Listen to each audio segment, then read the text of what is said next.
आज दिन भर लगातार हंगामा बरपा रहा। मणिपुर के मुद्दे पर आर पार की लड़ाई इस वक्त सत्ता पक्ष और विपक्ष में देखने को मिल रही है। चिट्ठी भेजी जा रही है एक दूसरे को, दोनों ही चर्चा को तैयार हैं। लेकिन इन सब के बीच बड़ी खबर आज तब सामने आई जब विपक्ष की ओर से अविश्वास प्रस्ताव का लेटर रखा गया, जिसको स्पीकर की ओर से स्वीकार कर लिया गया है। माना यह जा रहा है कि अगले हफ्ते इस अविश्वास प्रस्ताव पर चर्चा होगी। दरअसल इसके जरिए शक्ति प्रदर्शन विपक्षी इंडिया दिखाना चाहता है। हालांकि एनडीए की तुलना में उनके पास संख्या बल नहीं है, लेकिन आपको बताते चले परसेप्शन की लड़ाई यहां पर इंडिया की ओर से लड़ने की कोशिश की जा रही है। मणिपुर हिंसा को लेकर संसद में संग्राम जारी है। इस संसद के संग्राम के साथ विपक्ष ने नया दांव चल दिया है। विपक्ष ने सरकार के खिलाफ अविश्वास प्रस्ताव ला दिया है अगले हफ्ते, जिस पर होगी चर्चा।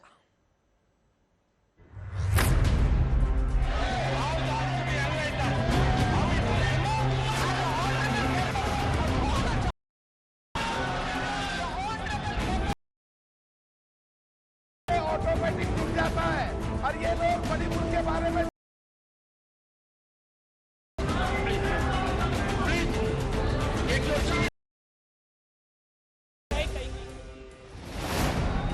एक एक करके में गतिरोध खत्म हो रहा है, न हंगामा खत्म हो रहा है, न बवाल थम रहा है और न ही मणिपुर पर चर्चा हो रही है। मणिपुर के बारे में चर्चा नहीं चाहते क्या? के मॉनसून सत्र में मणिपुर के हालात पर प्रधानमंत्री नरेंद्र मोदी ने दुख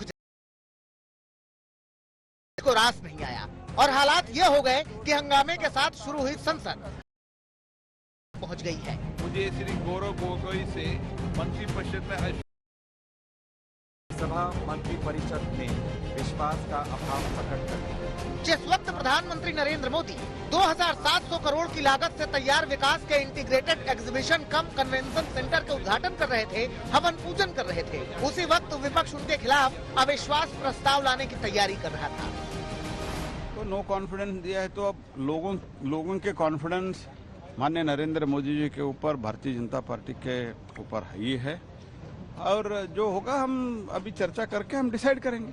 सर, हालांकि उनके पास नंबर नहीं है, लेकिन वो ये कह रहे हैं कि हमारे पास इतना नंबर है कि हम नो कॉन्फिडेंस मोशन मूव कर सकते हैं। नहीं, वो तो लास्ट टर्म में भी किया था और लोग उनको जो कुछ भी सबक सिखाने था वो सिखा दिया है और आगे भी सिखा दे।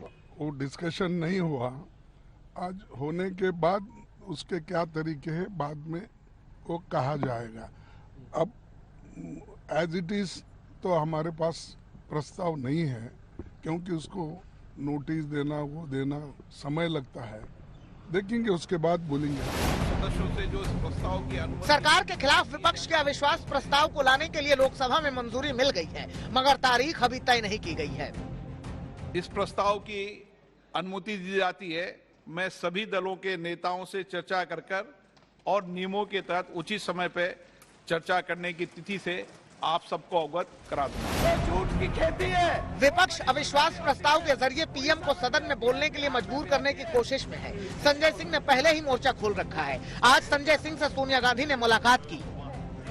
कम से कम इस अविश्वास प्रस्ताव के जरिए वो तमाम मुद्दे देश के सदन में चर्चा हो पाएंगे जिस पर प्रधानमंत्री जवाब नहीं देना चाहते। नोटिस हम लोग दे रहे हैं, एक्सेप्ट नहीं किया जा रहा है, चेयर के पास जाके अपील कर रहे हैं, सस्पेंड कर दिया जा रहा है। इसके जरिए कम से कम प्रधानमंत्री को मजबूर होना पड़ेगा मणिपुर की हिंसा पर जवाब देने के लिए। सरकार हर परिस्थिति के लिए तैयार है। हम तो चाहते हैं मणिपुर पे चर्चा हो।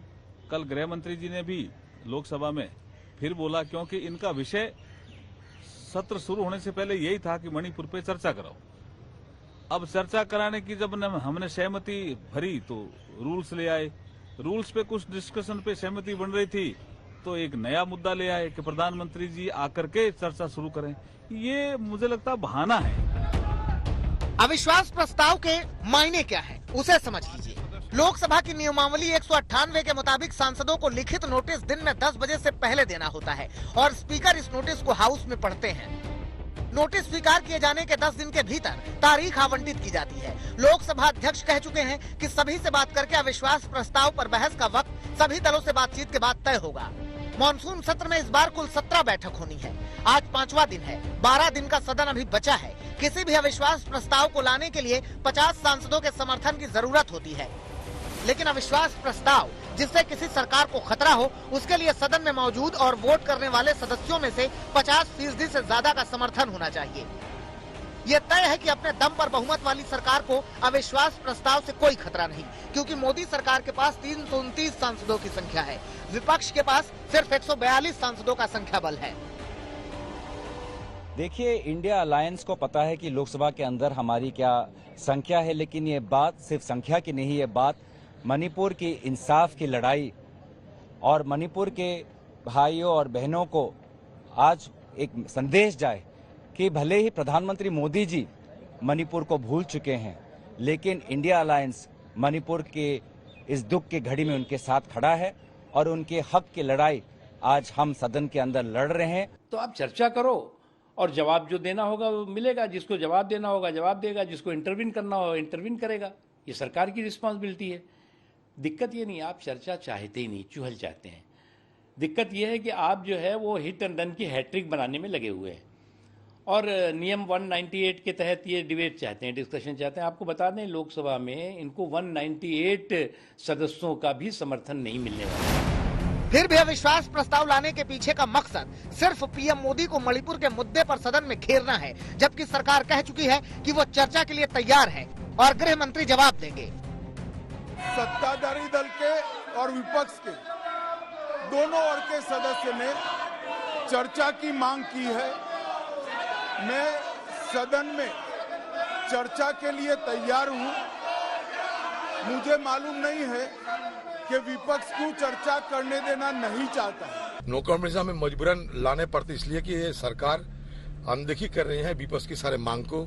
हम लोग शुरू के दिन से ही यही मांग करते आते हैं कि प्राइम मिनिस्टर खुद आए और सदन के अंदर मणिपुर की बात रखे और मणिपुर को शांत करने के लिए, मणिपुर को लोगों को भरोसा देने के लिए और देशवासियों को अपना तरफ से तसल्ली देने के लिए प्राइम मिनिस्टर एक छोटी सी बयान पेश करें। बीजेपी एक पुराना वीडियो भी वायरल कर रही है, जिसमें प्रधानमंत्री ने पहले ही अपने खिलाफ अविश्वास प्रस्ताव की बात कर दी थी। शुभकामनाएं मैं आज फिर देना चाहता हूं कि आप इतनी तैयारी करो कि 2023 में फिर से आपको अविश्वास प्रस्ताव लाने का मौका मिले। अविश्वास प्रस्ताव एनडीए बनाम इंडिया की पहली लड़ाई है। ये लड़ाई कितने दिन तक चलेगी और संसद कब तक ठप रहेगी, ये देखने वाली बात होगी। दिल्ली से मौसमी सिंह और हिमांशु मिश्रा के साथ आज तक ब्यूरो।